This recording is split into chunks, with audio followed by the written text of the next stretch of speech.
북한의 지령을 받고 간첩 활동을 한 혐의로 재판에 넘겨진 민주노총 전 간부가 1심에서 징역 15년을 선고받았습니다.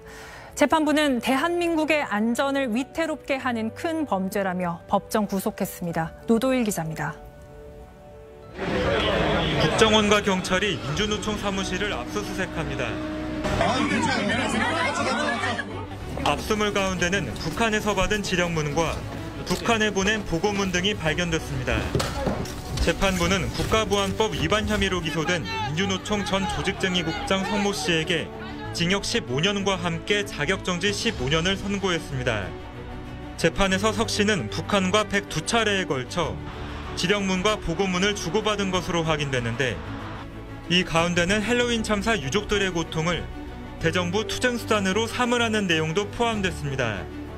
또 민주노총 통신망 등을 통해 북한에 보낸 보고문에는 평택 미군기지 등 군사시설 정보와 국회의원 300명의 연락처, 선거를 앞둔 민주노총 계파별 위원장 후보들의 동향과 성향 등이 담겨 있었습니다. 재판부는 누설될 경우 반국가단체의 이익이 되고 대한민국에는 불이익을 초래할 국가기밀이라고 판단했습니다. 특히 반국가단체의 영향력이 민주노총으로 스며들면서 사회 혼란으로 이어져 국가 질서에 해악을 끼칠 위험성이 있다고 했습니다. 석 씨는 민주노총 내 비밀 조직의 지사장으로 불린 것으로 드러났습니다. 재판부는 석 씨에 포섭돼 해외에서 북한 공작원과 접선한 김모 씨와 양모 씨에게도 각각 징역 7년과 5년을 선고하고 3명 모두를 법정 구속했습니다. 북한이 직접 보낸 이른바 직파 간첩이 최근 우리 공안 당국에 붙잡혔습니다. 북한 정찰총국 소속으로 승려 행세를 하며 활동한 걸로 알려졌습니다. 국내에서 포섭된 간첩이 아닌 북한이 바로 보낸 직파 간첩이 체포된 건 2010년 이후 9년 만입니다. 어떤 인물인지 백종훈 기자가 전해드립니다. 직파 간첩이 체포된 것은 지난 6월 말께입니다. 수년 전에도 우리나라를 찾았던 이 남성은 지난해 제3국에서 신분을 바꾼 뒤 국내로 다시 돌아왔고 위조 여권을 이용해 몇 차례 해외를 다녀오기도 한 것으로 전해졌습니다.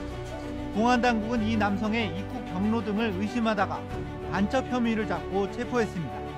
40대 초반의 건장한 체격으로 경기도를 중심으로 활동했고 승려 행세를 하면서 국내에 내연녀도 있었습니다. 특히 대남 공작 업무를 총괄 지휘하는 정찰총국 소속으로 파악됐습니다. 공안 당국은 국가보안법 위반 등의 혐의로 이 남성을 재판에 넘길 계획입니다. 고정 간첩이나 국내에서 포섭된 간첩이 아닌 북한에서 직접 보낸 직파 간첩이 체포된 사실이 공개된 것은 지난 2010년 황장엽 씨 암살 미수 사건 이후 9년 만입니다. 그런데 말입니다. 여야 모두 이 공통된 어떤 합의하에 간첩법을 개정하자라는 목소리가 양쪽에서 나왔었는데, 보도에 따르면 민주당 지도부가 이걸 돌연 반대 의사를 표명해서 간첩법 개정이 지지부진해지고 있다라는 보도입니다. 간첩법에 있어서 적국을 외국으로 바꿉시다. 그리고 그 법을 제대로 적용할 수 있도록 국정원의 대공수사권을 부활시킵시다. 전 세계 어느 나라에서 스파이를 적국에 한정해서 처벌하는 나라가 있습니까? 없습니다. 그런데 우리는 그런 이유 때문에 오히려 보호해야 할 국익을 제대로 보호해오지 못하고 있습니다. 자, 민주당 지도부가 반대하는 기류로 바뀌었다. 그래서 법안이 지지부진해지고 있다라는 보도가 나오자 한동훈 대표가 이렇게 글을 올렸습니다. 간첩법 개정이 있어야 외국의 산업 스파이들이 우리나라 첨단 기술을 빼내가는 걸 엄벌할 수 있다. 여당 대표로 묻는다. 민주당은 다시 간첩법 반대로 되돌아간 거냐.